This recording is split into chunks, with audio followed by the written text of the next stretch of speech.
school system, Negroes were brought to America in 1619, forced to work as slaves on plantations, until one day this great white man named Abraham Lincoln came along and felt bad for the slaves and signed the Emancipation Proclamation in 1863, which freed the slaves. But there were still some bad whiteys in the southern states that passed Jim Crow laws for segregation. Afterwards, there came more whites that felt bad and then gave blacks civil rights in the 1960s, then allowed a black man to have the presidential office named Barack Obama. Now blacks are finally equal to whites. We can all get along. The end. Now, moving right along to our English lecture for the day. I don't think so.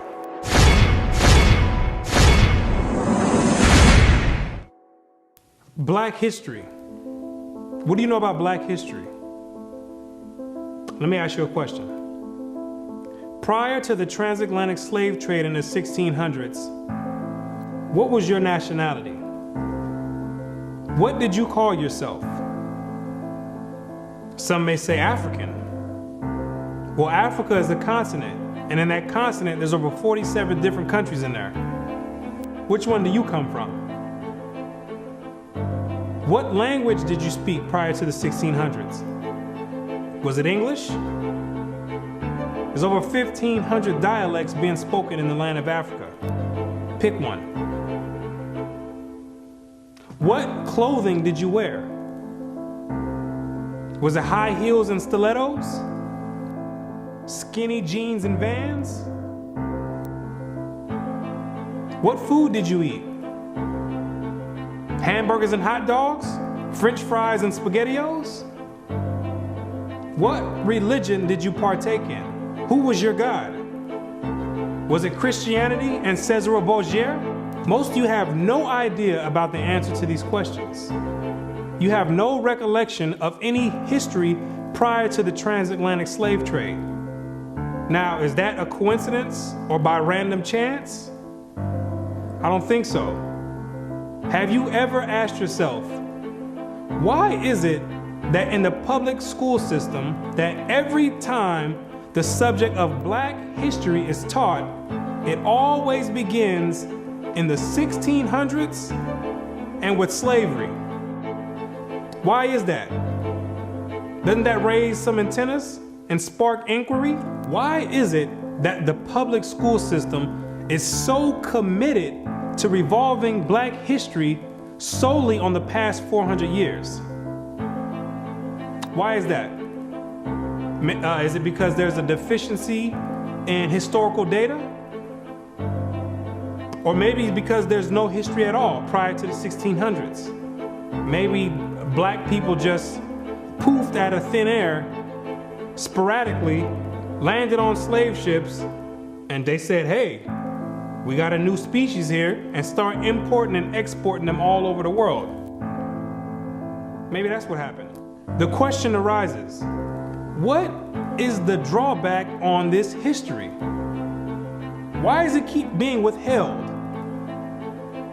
What's the big idea about it? Why is it being held hostage? That's the question. Why can't it be expounded on? 100 years prior to the 1600s? 300 years, 500 years, 1,000 years? Why is that information not being revealed? What's the big secret? What's the mysticism about it? What you're gonna come to realize is that your identity is the biggest kept secret on the planet Earth. Oh, you thought that NASA and the space station and the secret missions being conducted by them, oh, you thought that was the biggest kept secret on Earth. No, this is bigger than that. You thought that the government and the CIA and the FBI hiding information about UFOs and Planet X and Nibiru and aliens, you thought that was the biggest information and biggest kept secret. No, this is bigger than that. The elite Confederate has spent billions of dollars and constructed an innumerable amount of psychological stratagem to ensure that you never received and acquired this information that's about to be put out. You're about to receive pertinent information from some of the most reputable biblical scholars, historians, and archaeologists. And they all know something that you don't know. And that's your identity. Ham, the youngest son of Noah, born probably about 96 years before the flood, and one of 8 persons to live through the flood. He became the progenitor of the dark races, not the Negroes, but the Egyptians, Ethiopians, Libyans, and Canaanites. Wait, the churches and the pastors, which are set up by the government, all teach in unison a doctrine that all black people come from the seed of Ham. But once you open up scholastic sources, you'll find out that the biblical scholars say something totally different from what's taught in Orthodox Christianity. What do they mean by Ham is the father of the dark races but not the Negroes? The Negroes themselves are a dark race of people, so how can you say that Ham is the father of all these dark races and exclude the Negroes? What are the biblical scholars trying to convey? What the biblical scholars are saying is that you're not African. There's only 4 families according to the Bible that make up the native population of Africa, or the land of Ham. And the biblical scholars know that you don't descend from any one of those 4 families. In order to write that in a scholastic and academic book, the biblical scholars have done extensive and thorough research on both the so-called Negroes and the Africans, the native Africans. And they came to the conclusion after the extensive research that the Negroes don't have anything to do with the native Africans at all. They're 2 totally separate people. In the 1840s, Morton collaborated with George R. Gliddon, an Egyptologist, who provided him with mummy heads and information about the racial significance of Egyptian tomb inscriptions. In Crania Aegyptiaca, published in 1844, Morton pointed out that both cranial and archaeological evidence showed that the Egyptians were not Negroes. In 1840, Dr. Morton was trying to find out the racial origin of the so-called Negroes that were in America in slavery. So he got together with the Egyptologists, which supplied him with the mummy heads, and what he did was conduct an extensive research on the cranial remains of the heads in Egypt, in contrast to the cranial remains of the heads in America. And what he found out is that the Negroes that were in slavery were not Africans. He found out that the skulls were 2 totally different types of skulls. The Negro's head was longer than the Egyptian head. The physical characteristics from the outside look similar, with the thick lips and the broad nose.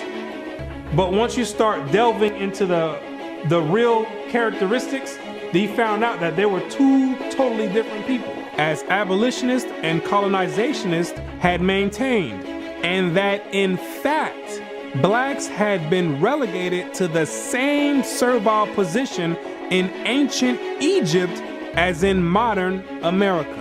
But what Dr. Morton did discover is that the Negroes that were serving slavery in America served the same position and servitude in ancient Egypt when they matched other skulls and other cranial remains in Egypt. They said these are exact matches. So what are the scholars saying? What you're going to find out is that they're saying that you are the biblical Israelites. Yes, you're the same exact people that served slavery in the land of Egypt. You're the same exact people that God sent Moses to go redeem under the hand of Pharaoh.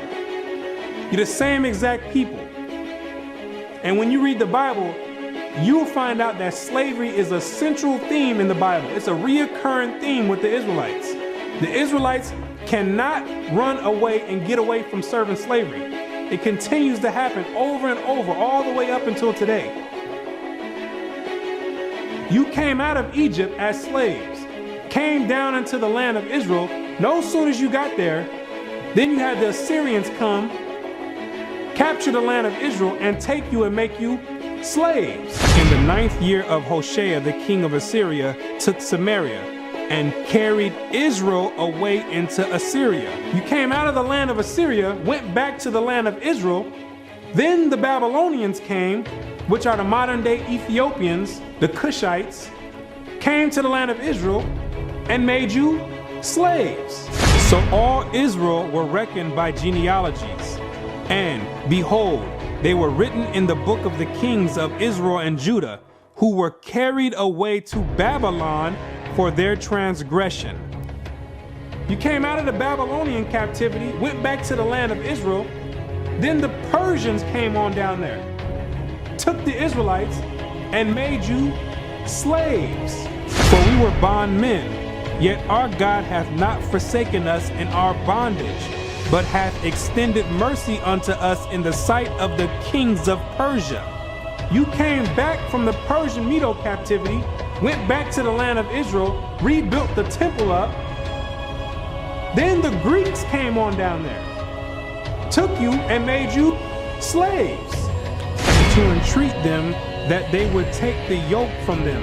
For they saw that the kingdom of the Grecians did oppress Israel with servitude. After you came from the Greek captivity, you went back into the land of Israel, rebuilt the temple because the Greeks were sacrificing swine and pig on the altars. No sooner as you came back to the land of Israel, then the Romans came and had you during the time of Christ as slaves. It was so much slavery going on with the Israelites that Jeremiah himself had to ask, is Israel just put on earth just to be slaves? Is that your whole purpose? Just to be servitude to other nations? Is Israel a servant? Is he a homeborn slave? Why is he spoiled? So you might be asking yourself, if the so-called Negro is part of the 12 tribes of Israel, how in the world did you get to the west coast of Africa?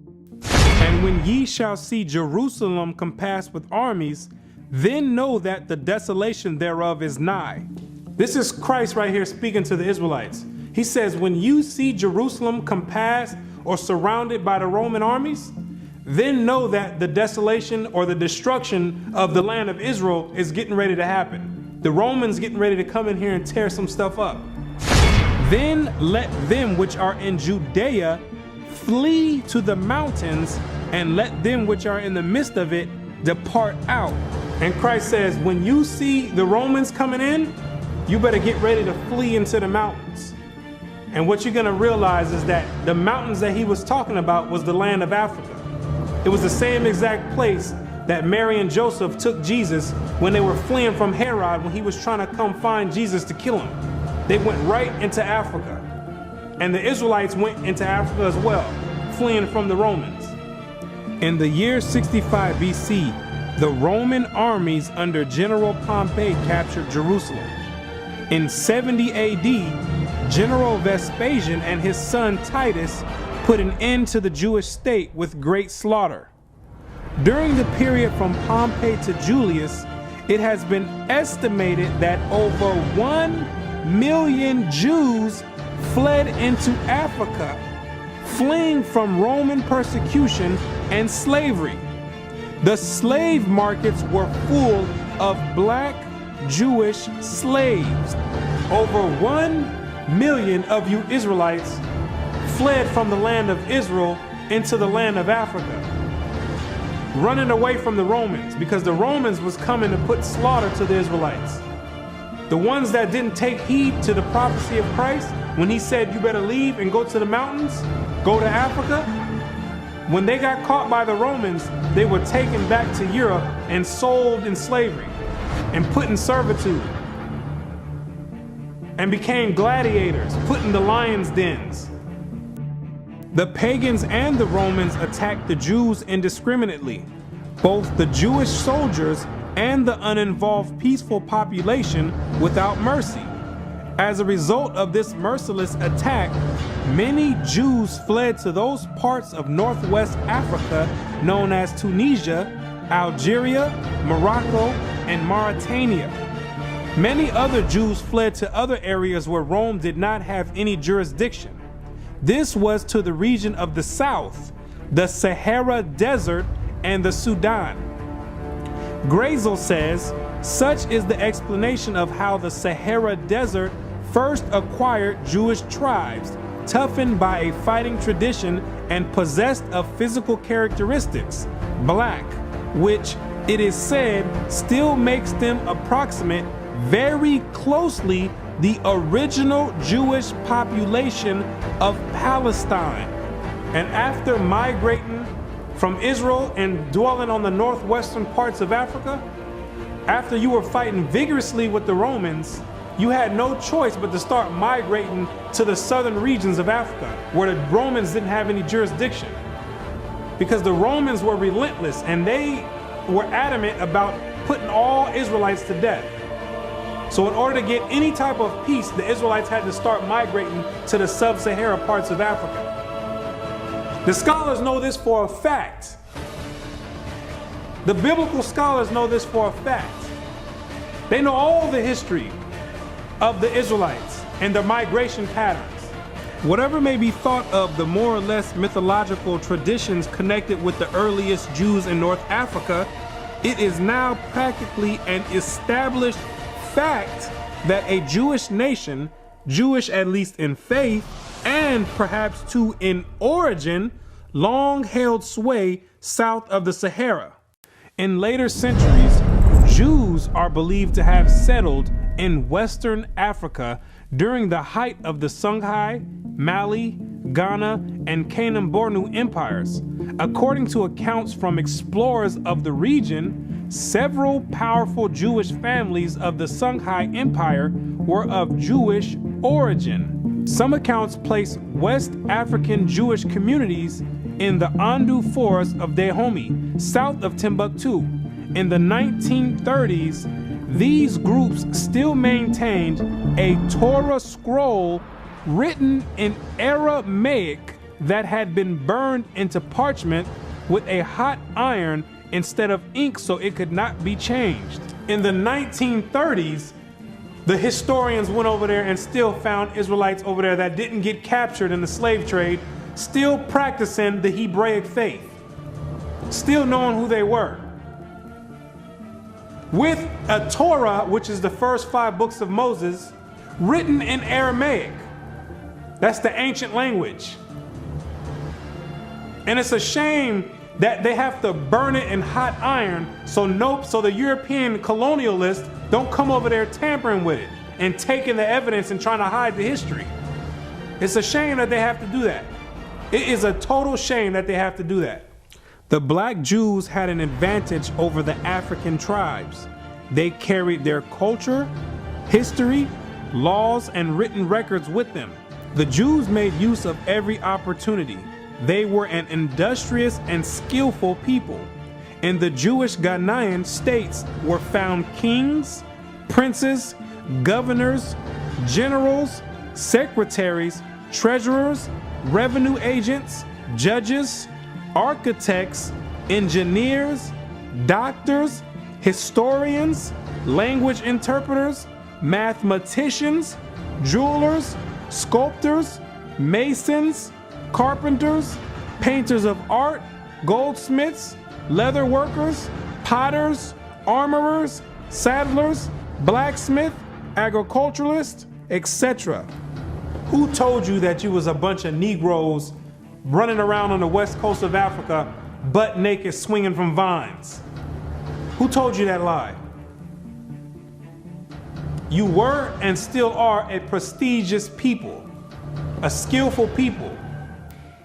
The decline of Jewish communities of the West African Maghreb most likely began with the influx of Arab invaders into North Africa starting in 640 CE and later into West Africa in the 1300s and 14 CE. So after you had established communities and empires on the west coast of Africa, after the 7th century, that's when Muhammad and his band of thugs came down there to the West Coast with the Quran in one hand and a sword in another one. And they were forcibly converting the Israelites into that nonsense Islam. Yeah, I said it, nonsense Islam, because that's not what we were dealing with. That's the Arabs' religion. That's not what we were dealing with. And that was the decline of the Hebraic community over there in the west coast of Africa. And that was the forefront in the beginning of the slave trade. Yea, and what have ye to do with me, O Tyre and Zidon, and all the coast of Palestine? Tyre, Zidon, and the coast of Palestine, those are all ancient Africans that God is referring to. Will ye render me a recompense? And if ye recompense me, swiftly and speedily will I return your recompense upon your own head. Because ye have taken my silver and my gold, and carried into your temples my goodly pleasant things. The children also of Judah and the children of Jerusalem have ye sold unto the Grecians. The Africans got together with the so-called Grecians or the Europeans, and they commenced in selling the Israelites that were dwelling on the west coast of Africa in slavery. There's your slave trade right there in the Bible. Both buyers, Europeans, and sellers, Africans, saw the people traded into captivity on the African coast as outsiders. Now, why did those Africans see you as outsiders? Because you were some people that migrated and encroached on their land. They knew you were not the same exact people. The customs that you had, the way you moved, they knew you were not the same people, so they had no problem commencing in a slave trade with the Europeans. Do you be crazy to believe that Africans were selling their own people? That makes no sense at all. When the Europeans put that in the textbooks, they're using technicalities, saying Africans sold other Africans. When they're using technicalities, what they mean to say is native Africans were selling Israelites that were living in Africa. It'd be no different if somebody wrote history of 500 years from now and say there was a slave trade that happened here in America. Say black people got together and start selling white people to the Chinese. If somebody with the same mindset that the Europeans have wrote history 500 years from now, they would say Americans were selling other Americans to the Chinese. When it's two totally different nation of people living in America.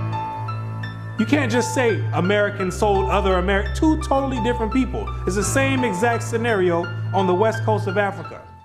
There are both oral and written explanations that trace the origin of the Igbo.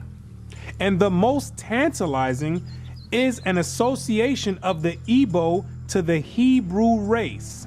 This assumption is based on the fact that Igbo culture has many similar traditional customs like that of the Jews. Similar customs are observed in marriage negotiations, childbirth and circumcision, restitution, attitude to totem animals and taboos, as well as hospitality to others, especially to strangers, etc. The Igbo are therefore said to be the split and lost group or tribe of Israel that refused to wander further northeast with Moses, but preferred going down southward. The Igbo people have many Jewish traditions. Naomi Katz, the current Israeli ambassador in Nigeria, and others point to their possible ancient Israelite origins. See, the